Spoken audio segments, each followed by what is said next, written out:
Charles II, the Bewitched King. Charles II of Spain, a monarch whose very existence was shrouded in a tragic mystery, was so physically deformed that his own subjects whispered he was bewitched.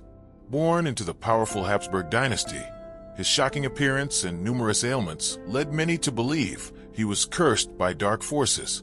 However, the true horror lay not in the supernatural, but in something far more sinister: generations of intense inbreeding.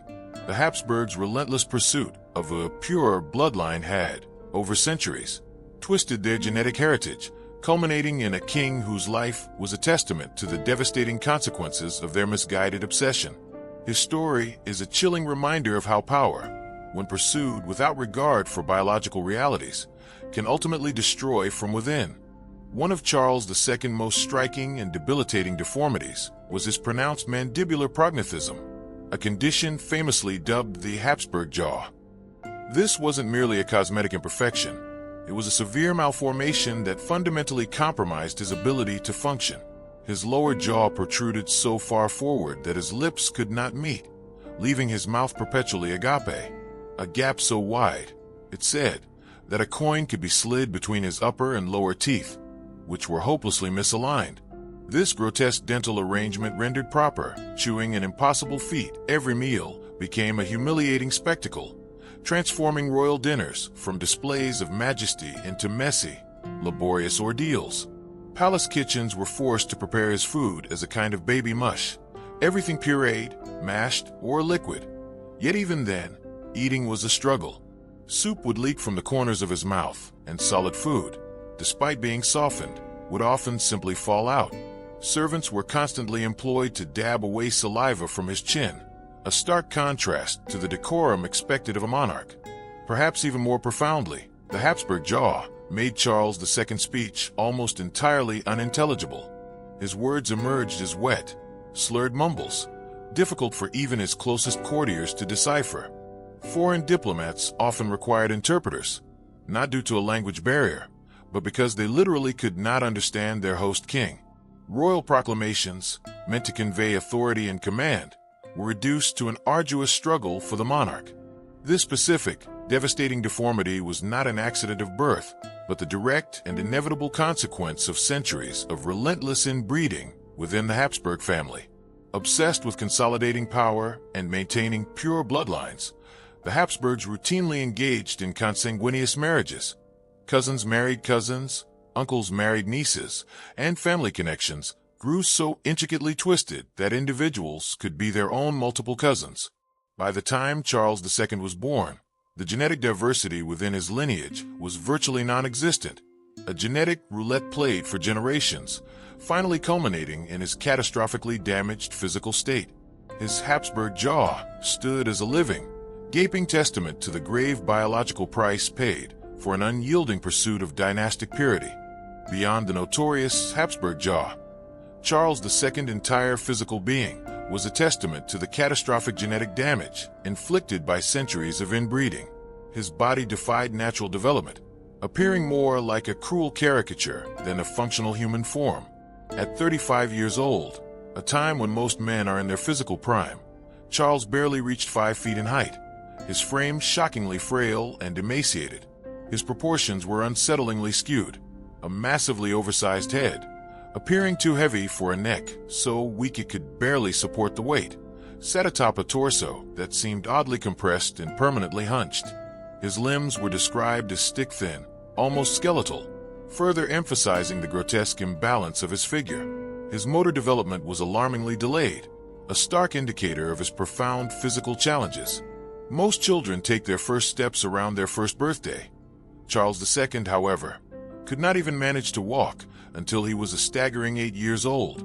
Even then, his locomotion was not a confident stride, but a perpetual stumbling shuffle, forcing him to lurch from wall to wall, relying on furniture and servants for support. His spine was so severely curved that he appeared perpetually bent over, as if carrying an invisible, crushing burden, a metaphorical representation of the genetic weight he bore. The physical deformities were tragically mirrored by significant intellectual disabilities. Charles possessed the cognitive capacity of a child well into his adult years. He struggled with basic comprehension, and could not read until the age of 10, an astonishing delay for a royal heir receiving the finest education. Court tutors reported immense difficulty in teaching him, likening the effort to filling a broken vessel where information simply failed to stick. His emotional regulation was equally immature. Palace servants often witnessed him throwing violent tantrums over minor inconveniences, screaming and thrashing like a toddler. These outbursts would be followed by periods of complete withdrawal, where he would sit motionless for hours, staring blankly, utterly unresponsive to his surroundings. Even his hair betrayed his genetic afflictions, growing in thin, patchy clumps that frequently fell out, leaving his scalp resembling a diseased animal's hide rather than a crown-ready head. What made Charles II's condition truly disturbing was its progressive nature. While most individuals reach physical maturity and stabilize, Charles was actively deteriorating as he aged.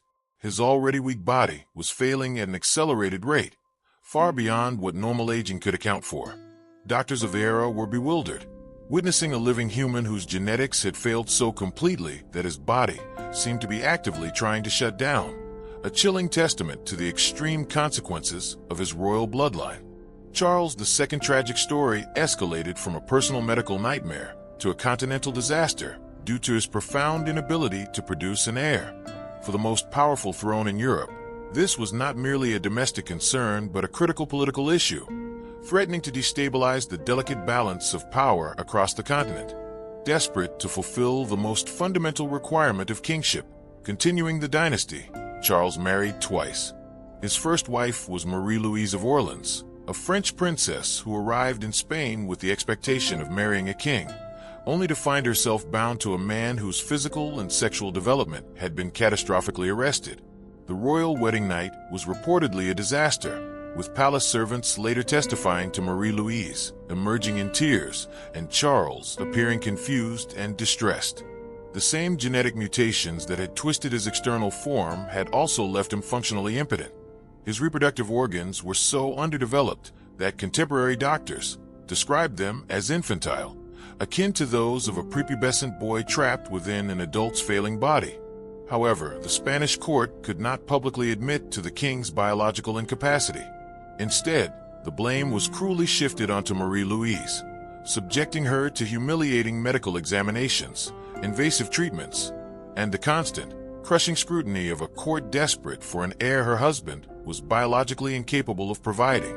She was forced to consume disgusting herbal concoctions and endure painful procedures, all while her vivacious spirit withered under the relentless pressure. When Marie-Louise died mysteriously at age 26, the court swiftly arranged Charles's remarriage to Maria Anna of Neuburg.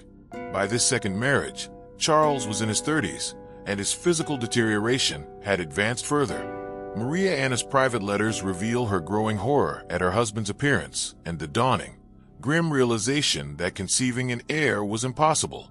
Despite bringing in the best doctors, consulting ancient texts, and even attempting magical remedies, nothing worked. The problem was not one that could be cured by 17th century medicine or superstition.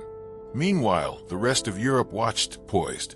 Everyone knew that Charles's inevitable death, without an heir, would leave the Spanish throne ripe for contention, with major powers ready to enforce their claims with armies. The War of Spanish Succession was already brewing in diplomatic circles, merely awaiting his demise. The irony was staggering.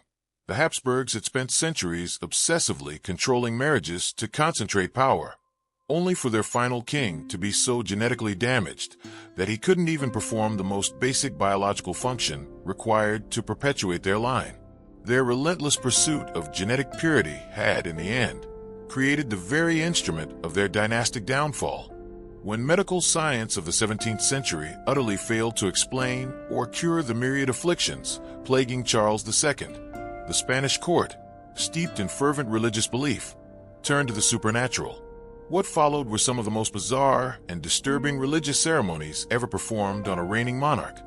Public exorcisms conducted within the very walls of the royal palace. The church offered a seemingly simple, yet terrifying, explanation for the king's profound suffering. He was possessed by demons. Father Frelandis, the court's chief exorcist, unequivocally declared that Charles was inhabited by multiple evil spirits, maliciously placed there through witchcraft. What made these events truly wild was their setting and audience. These were not clandestine rituals in a hidden chapel. They were full-scale theatrical productions, often held in the opulent throne room itself, with nobles, foreign dignitaries, and palace courtiers compelled to witness their king writhing on the floor, while priests screamed Latin incantations over his convulsing body. Father Diaz, another prominent exorcist, would begin by forcing Charles to consume holy water mixed with ground-up religious relics. Predictably, the king would immediately become violently ill, likely from ingesting what was essentially dirty water, filled with bone fragments.